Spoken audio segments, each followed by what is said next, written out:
For this podcast, we will be getting to the Fourth Amendment, but first, I would like to ask everybody consider donating to my Patreon. It's the address is https www.patreon.com/challenge history, and donations go from breakdown at $1, $10, $25, $50, and $100. Mind that I am on disability, and that does help me out a great deal, and it helps with both me on disability, plus helps go toward my production of my podcast.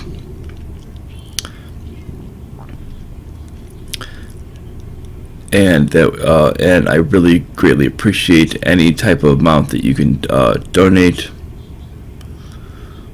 As you see that I'm voluntarily asking with it, I'm not trying to force people to donate. I don't believe in force.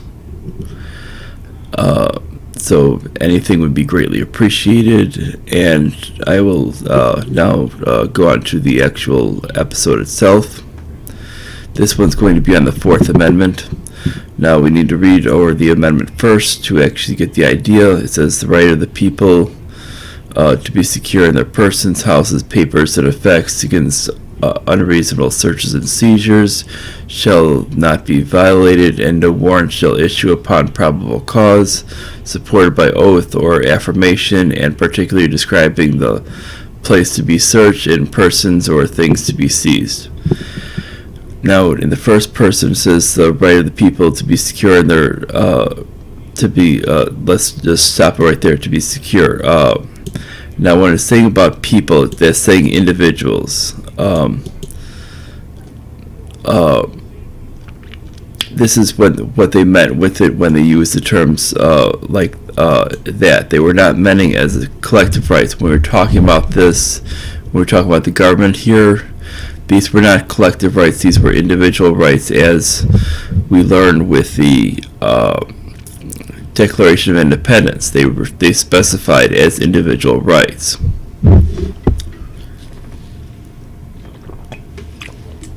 And this is a very big point to make.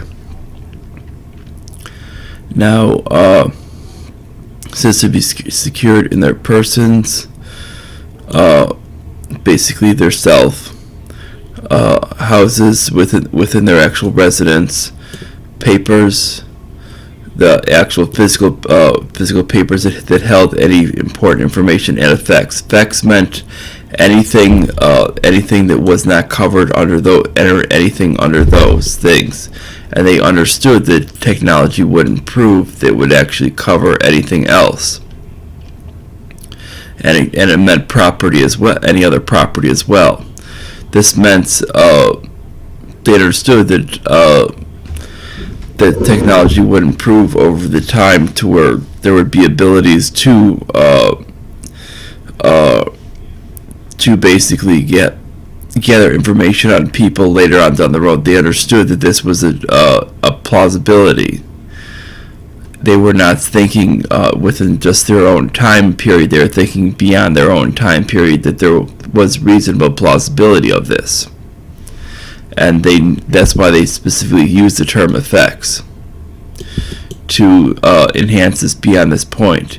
And this wasn't a limitation of within this right, because as we see in later terms, in the 9th and 10th Amendment, we see that basically these were basically to limit the government, not the people. And we see against reasonable searches and seizures, basically if they're meaning that there was no reason to gather such information, there must not be any gathering to begin with, shall not be violated. Basically, that that this amendment had to be respected, and no warrant shall issue upon probable cause. Basically, no probable cause, no warrant. Supported by oath or affirmation. Basically meaning you need a judge to essentially do this, particularly describing the persons. Basically meaning you need an actual legitimate individual warrant or things to be places describe the place to be searched and persons or things to be seized. Basically meaning you need an individual warrant. Now basically when we're talking about the term of person, this refers to a human or individual. When we look at things such as corporations,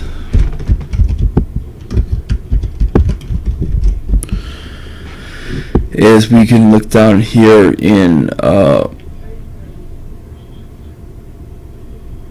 Merriam definition, this would be a group of merchants or traders united in a trade guild, a municipal authority in a city or town, a body group to authorized by law to act as a single person, although constituted by one or more persons legally endowed with various rights and duties. Now, essentially, they're not actually a single person, but they're acting as a single person legally. Meaning, but when we're talking about the actual ownership of what they're holding, they're essentially holding information. When we're talking such as Viacom, Sprint, Spectrum, whatever we're talking about here, they're actually nothing more than a body holding that information. Meaning they're not meaning they're no more than body holding that information. Such as like the cloud, that would essentially being a cloud service, no different. You can't just go to a cloud service and say this cloud service is a person. That would be the same exact mentality, and this is why we view them as not being a single person. And this is why when we view the FISA warrants for this bulk collection of data, all of this data is illegitimate. And people might go, but we use this to go against terrorism.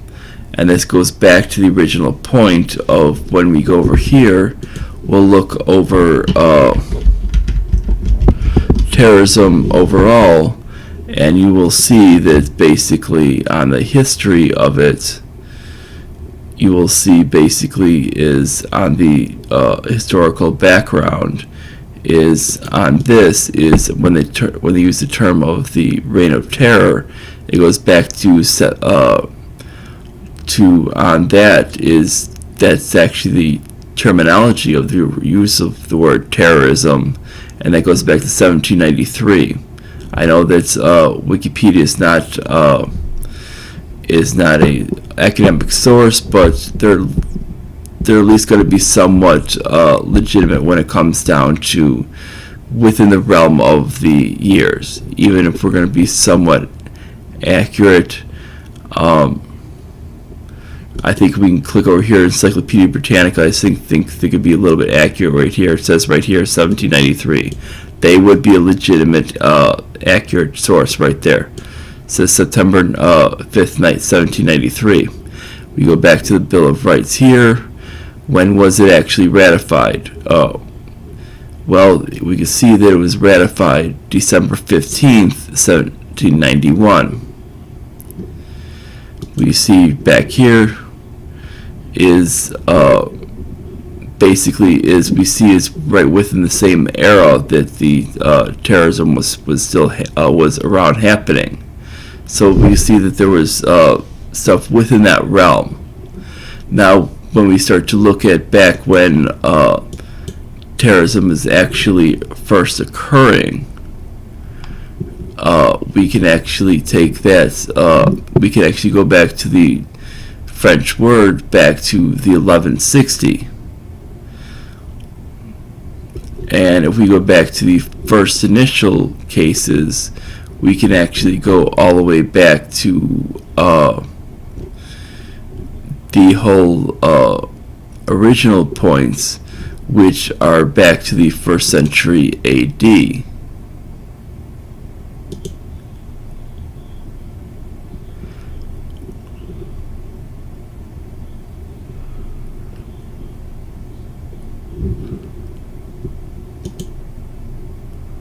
Which, if I can get to the right point,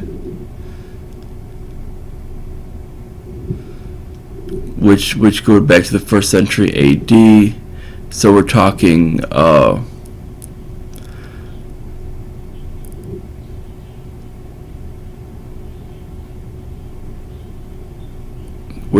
the fact is when we start looking at this, and even as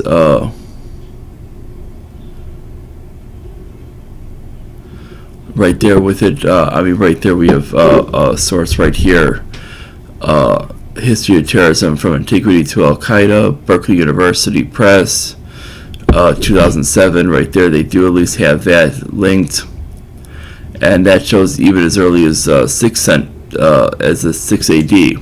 So we're talking is they had terrorism back then, and this is well before the point of the actual when this is well before terrorism was actually this is well before the actual foundation of the Bill of Rights. So when we look at this, they knew exactly that terrorism existed. The actual, when we look at the reason of the formation of the naval fleet, it was because of terrorism. We had a naval fleet to guard against piracy, which was for terrorism itself.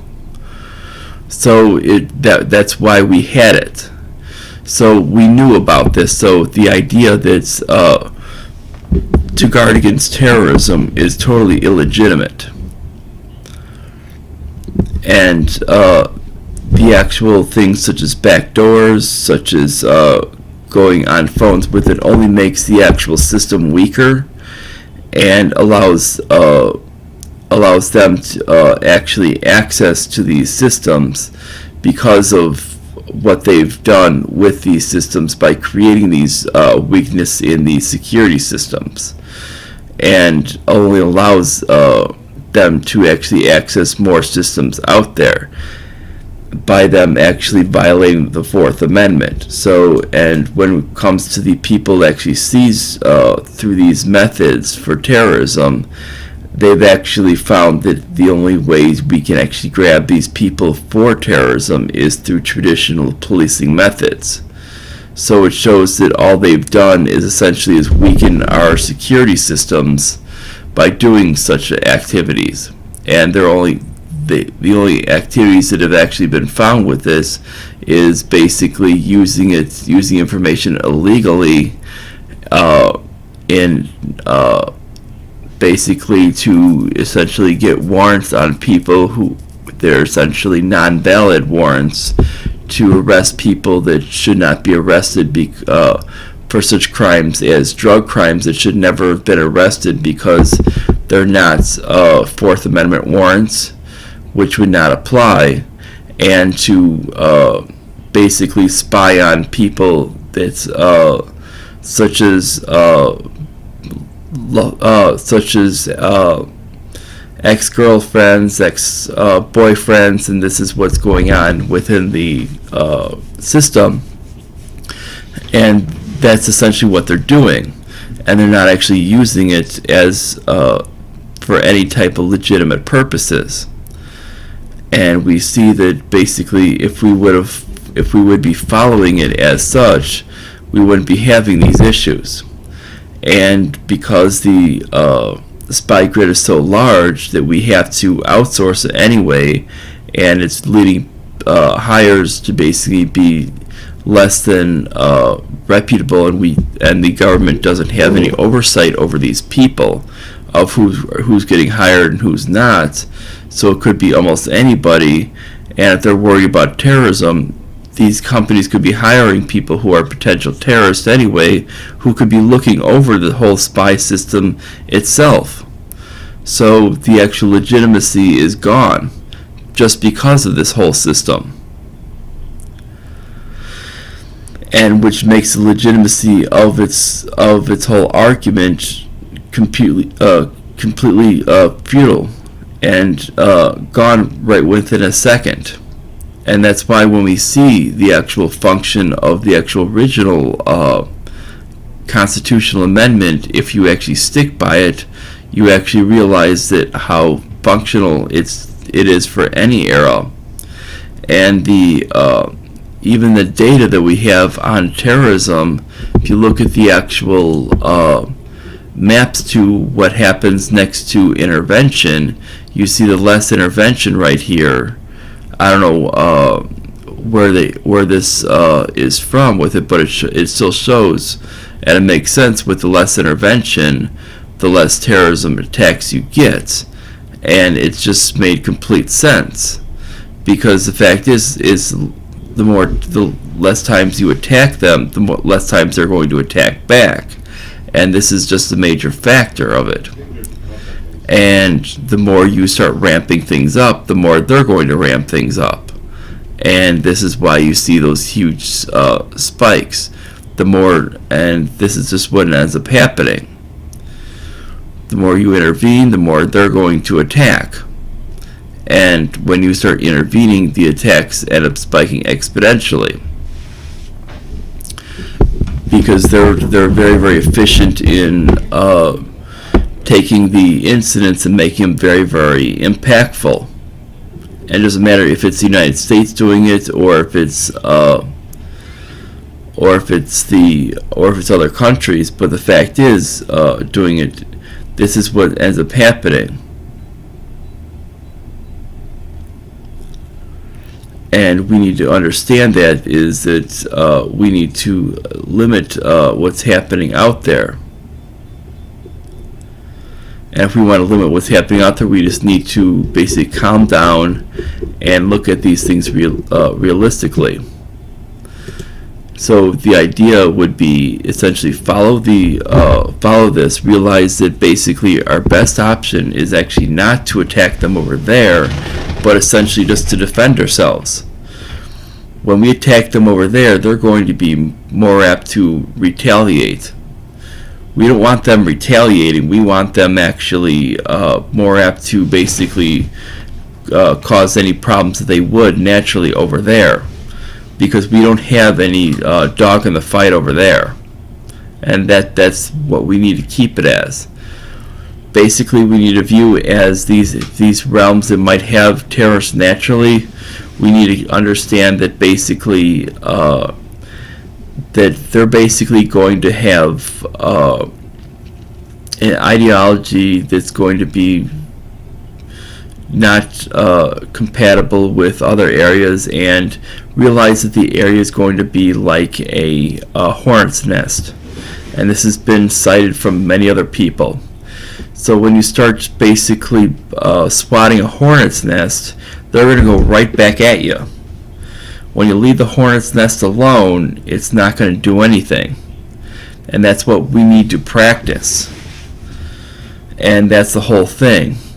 You might see a couple errant things attacking the localized region, but it's not going to attack you if you're farther away. And we're far away enough that if we start pulling everything out of the region, we won't have that issue. And the thing is, we have bases within that region that have no reason to be there. We have no allies in these areas that have great amounts of terrorism.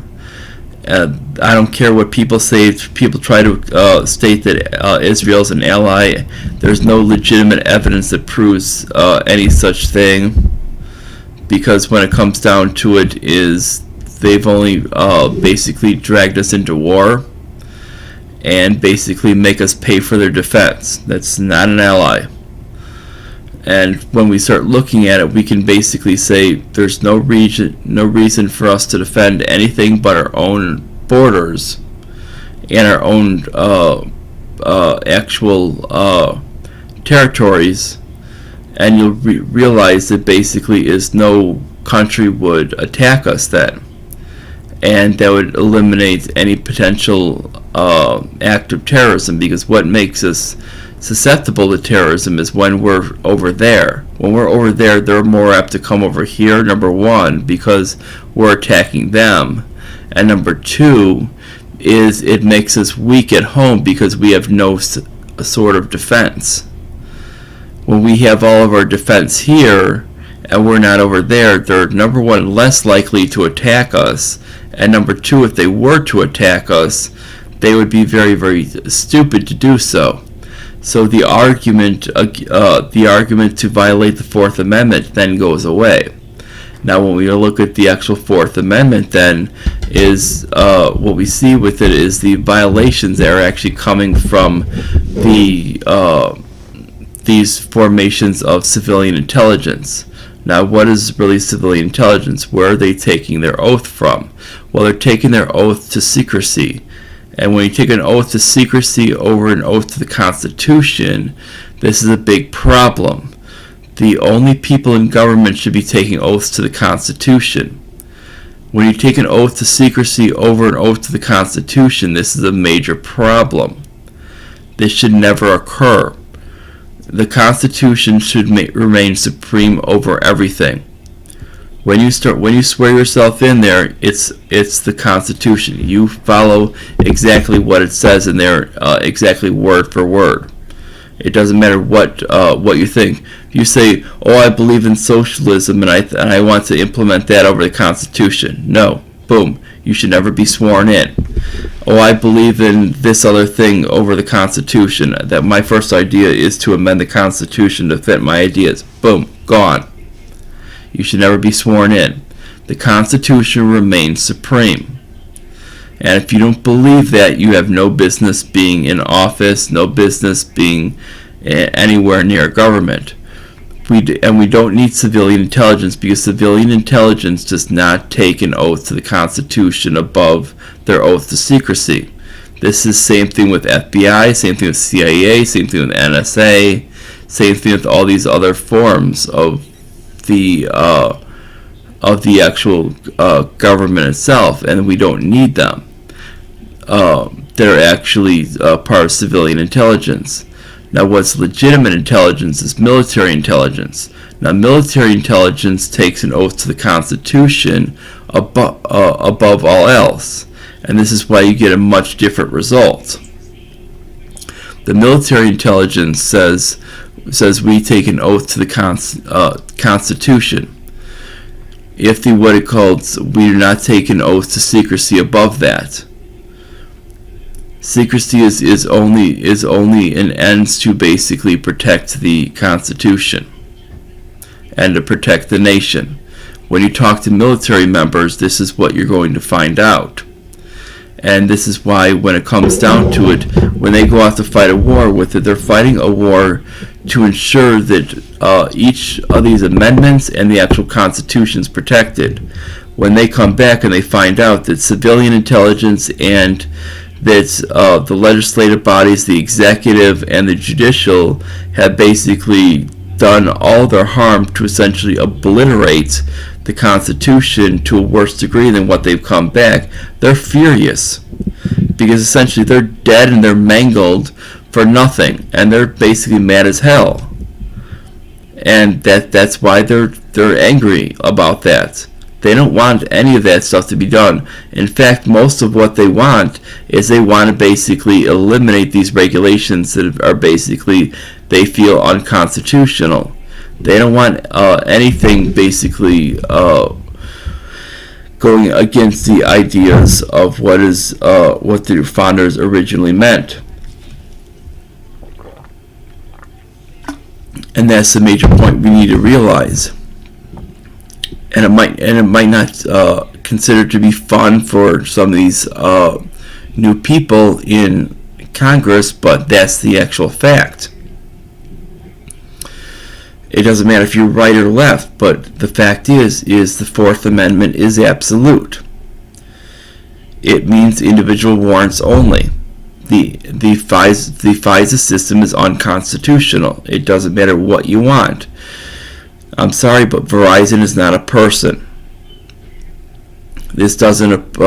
You cannot write a warrant for Verizon. Doesn't matter. You go down the street with you. You don't go with someone that says someone's using a Verizon phone. You don't say, "Hey, can I speak to Verizon?" No, Verizon doesn't exist. Verizon is a corporation. They're merely a holder of records, nothing more. Those records are the sole ownership of each individual consumer. And you can't just basically steal those. When you do that, that is called theft. And when you engage in theft, that is a crime. That's no different than breaking into someone's home, and that would be essentially a violation of the Fourth Amendment. So you cannot do that. So essentially what needs to happen is all of these data holding centers need to be, number one, taken down, and number two, all of the data needs to be deleted.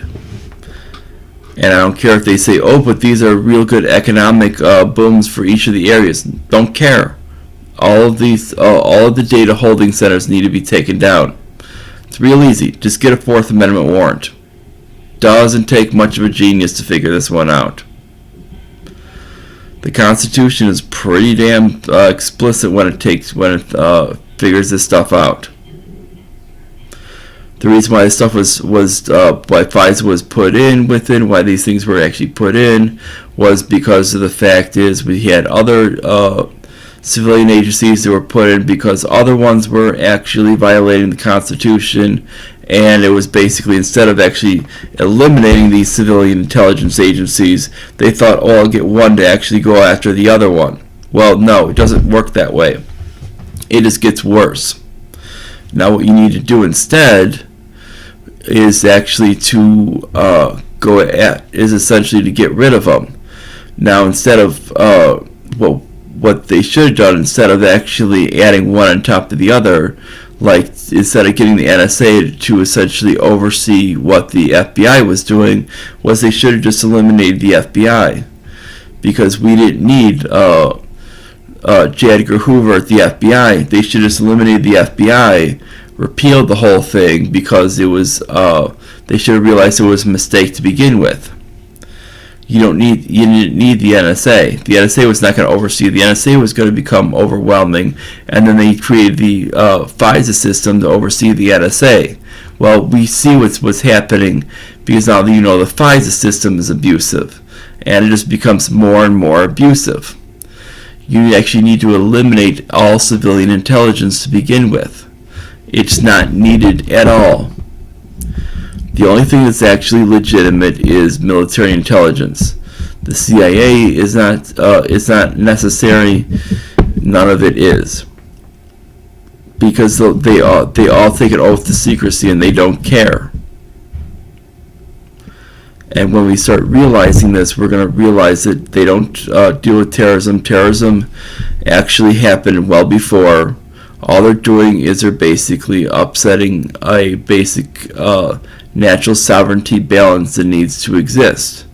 And they basically feel that they can restructure it with a liberal foreign policy perspective that really doesn't need to exist by intervening, instead of basically letting people have the right to decide on their own. And that's the whole point. Now, if we actually, and we need to respect people's rights to make their own decisions. And we need to essentially allow the right for people to actually have their own privacy, and not do this and not have these back doors. And this is the whole point. It doesn't take much of a genius to figure this out.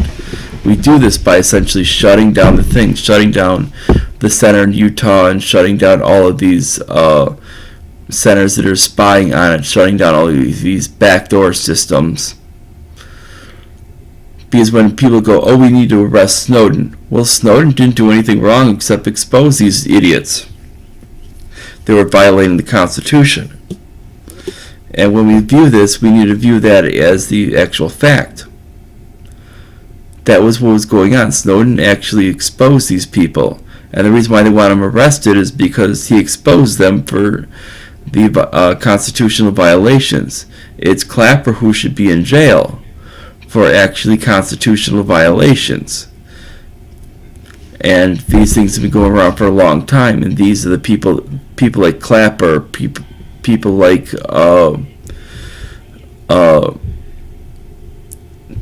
the CIA director Brennan. These are the ones who should be actually in prison for violating the Constitution. The Constitution is very explicit. These are actually limitations. The amendments and the actual Constitution are limitations on government, not the people. The people are never supposed to be restrained. A person's freedoms and liberties only end at where the next person's freedom and liberties start, and that's really especially the way things go. And it's not a very, very difficult idea to understand. Governments, and if government were actually benevolent, we wouldn't actually need a constitution. It's because government's malevolent, and that's why we actually need a constitution to actually keep it bound.